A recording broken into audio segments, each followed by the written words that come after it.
आप सबका स्वागत है हमारे यूट्यूब चैनल पे।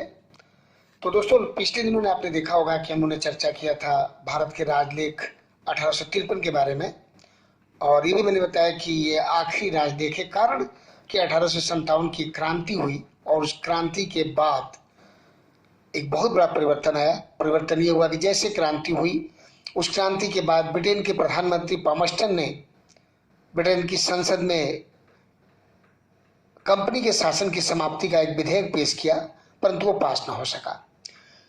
लेकिन अप्रैल 1858 में एक नया कानून पास हुआ जिसका नाम था भारत सरकार अधिनियम, गवर्नमेंट ऑफ इंडिया एक्ट 1858 1858। इस एक्ट के द्वारा बहुत सारे काम हुए।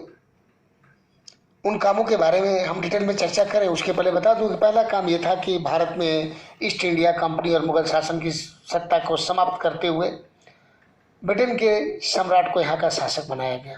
तो आइए हम इस भारत सरकार अधिनियम के प्रमुख प्रावधानों के बारे में चर्चा करें कि इसके प्रमुख प्रावधान क्या थे, मतलब इस अधिनियम में मुख्य मुख्य क्या कानून बने थे। तो पहले पॉइंट पर आ जाते हैं सीधे हम लोग कि भारत में मुगल शासन तथा मुगल सम्राट के पद को समाप्त कर दिया गया। आप सबको मालूम है कि 1857 की जो क्रांति हुई थी, उस क्रांति के समय दिल्ली पे शासन ऑफिशियली मुगल सम्राट कर रहे थे, और उन मुगल सम्राट के शासन को, बहादुर शाह जफर साहब के शासन को समाप्त किया गया था। उनको कैद भी किया गया था, उनको काला पानी की सजा भी हुई थी। कहाँ कहाँ गए उनकी कहानी छोड़ें, बस ये जानिए कि पहला काम हुआ कि मुगल सम्राट का जो शासन पूरे देश में चलता था भारत में, उसको समाप्त कर दिया गया। साथ ही भारत में ईस्ट इंडिया कंपनी भी जो शासन कर रही थी, उसके भी शासन को समाप्त किया गया और संपूर्ण भारत की शासन व्यवस्था को ब्रिटेन के सम्राट के अधीन कर दिया गया। एक बात और आप सब जानते हैं कि भारत में ईस्ट इंडिया कंपनी जो काम कर रही थी, उसका एक अपना बोर्ड ऑफ डायरेक्टर्स था, और डायरेक्टर्स निदेशक मंडल जिसको हम कहते हैं, वो यहाँ पे शासन कर रहा था शुरुआत में। बाद में संसद ने उनके शक्तियों को सीमित करके उनको व्यवसाय के क्षेत्र में रखा और संसद के द्वारा एक बोर्ड ऑफ कंट्रोल स्थापित हुआ था। तो एक तरह से राजनीतिक और सैनिक गतिविधियों पर ध्यान रखे हुए थे बोर्ड ऑफ कंट्रोल, जबकि बोर्ड ऑफ डायरेक्टर्स जो है व्यवसायिक गतिविधियों पर काम कर रहे थे। इनके अधिकारों को समाप्त करके उनको भंग कर दिया गया और उसके बदले में भारत सचिव का एक नया पद क्रिएट किया गया और भारत सचिव नाम के एक नए पद की स्थापना हुई, और साथ में उनकी मदद के लिए एक भारत परिषद का गठन हुआ। ये भारत सचिव जो था वो हमारे भारत के जस्ट लाइक कैबिनेट मिनिस्टर्स जो होते हैं, जैसे हमारे गृह मंत्री, रक्षा मंत्री, उद्योग मंत्री हैं, उसी तरह से भारत के विषय को देखने के लिए एक अलग से कैबिनेट मंत्री का पद बनाया गया। और जैसे भारत में हम लोग मंत्री करते हैं, इंग्लैंड में सचिव कहलाता है। तो इस तरह से एक कैबिनेट मंत्री की नियुक्ति की गई भारत सचिव की, और उसकी मदद के लिए एक 15 सदस्यीय भारत परिषद का गठन किया गया।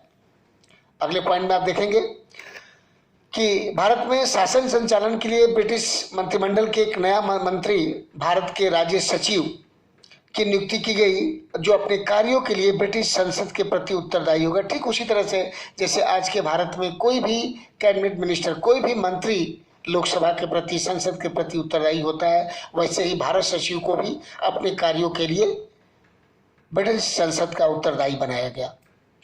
नेक्स्ट पॉइंट में भारत सचिव की मदद के लिए 15 सदस्यीय भारत परिषद का गठन किया गया, जिसमें 7 सदस्य कंपनी के निदेशक मंडल के द्वारा और 8 सदस्य ब्रिटिश सम्राट के द्वारा मनोनीत किया गया। इस तरह से देखेंगे कि भारत परिषद में भी ब्रिटेन के सम्राट का, या इनडायरेक्टली कह लीजिए कि ब्रिटिश संसद का ही प्रभुत्व था, क्योंकि उसके 8 सदस्य उस भारत परिषद में बैठे थे।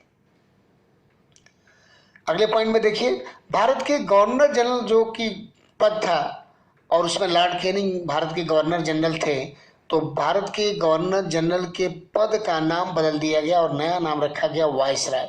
वायसराय का मतलब सम्राट का प्रतिनिधि।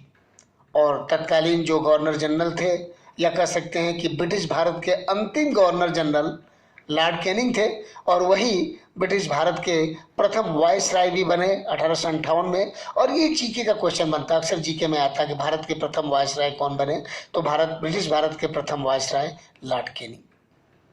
नेक्स्ट में तो इस प्रकार इस अधिनियम द्वारा भारतीय शासन पर ब्रिटिश संसद का सीधा नियंत्रण स्थापित हो गया। मतलब क्योंकि इस भारत के प्रशासन के लिए मुख्य अधिकारी कौन था? भारत सचिव। और भारत सचिव किसके प्रति उत्तरदायी था?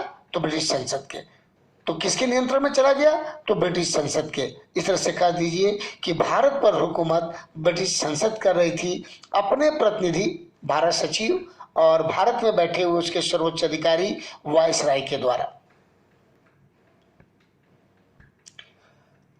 एक बात और ध्यान देंगे, नोट मैंने इसलिए डाला कि 1 नवंबर 1858 को ब्रिटिश साम्राज्ञी विक्टोरिया ने भारत के संबंध में एक महत्वपूर्ण नीति को घोषणा किया था, और उस घोषणा को शिक्षित वर्ग लोग मैग्ना कार्टा कहते हैं। मतलब कि बड़ा ही लाभकारी कोई काम किया गया हो। तो एक आता है कि मैग्ना कार्टा कब आया, तो एक मैग्ना कार्टा 1 नवंबर 1858 को आया था दोस्तों। तो इस तरह से आप सबको तो दोस्तों एक समअप करूंगा आपके लिए, संक्षिप्त बात की रिमाइंडर है आपके दिमाग में कि भारत शासन अधिनियम 1858 को संक्षेप में ये समझिए कि भारत में मुगल सम्राट के पद की समाप्ति और उनके शासन का अंत, ईस्ट इंडिया कंपनी के शासन का अंत, और भारत का नए शासक ब्रिटेन के सम्राट बनते हैं। और ब्रिटेन के सम्राट के प्रतिनिधि के रूप में भारत सचिव नाम का एक नया पद क्रिएट होता है, जो ब्रिटिश संसद के प्रति उत्तरदायी होता है। मतलब भारत की शासन की बागडोर इनडायरेक्टली ब्रिटेन की संसद के हाथ में चला जाता है। 15 सदस्यीय भारत परिषद का गठन होता है, जिसमें 8 लोग राजा के और 7 लोग कंपनी के होते हैं। और भारत में गवर्नर जनरल पद के नाम को बदल के वायसराय कर दिया जाता है, और लॉर्ड कैनिंग जो उसमें तत्कालीन गवर्नर जनरल थे, या कह सकते हैं ब्रिटिश भारत के अंतिम गवर्नर जनरल थे, ब्रिटिश भारत के प्रथम वायसराय बनते हैं। तो इन सब बातों को एक समअप में आप याद रखिए, और मैं जरूर कहूँगा कि बार बार पढ़िए, बार बार दोहराइए। इसके आगे नेक्स्ट वीडियो में दूंगा, तब तक के लिए आपको मैं थैंक यू कहूँ। उसके पहले जरूर कहूँगा कि अच्छा लगे तो सब्सक्राइब कीजिए, लाइक कीजिए, बेल आइकन दबाइए। Thank you.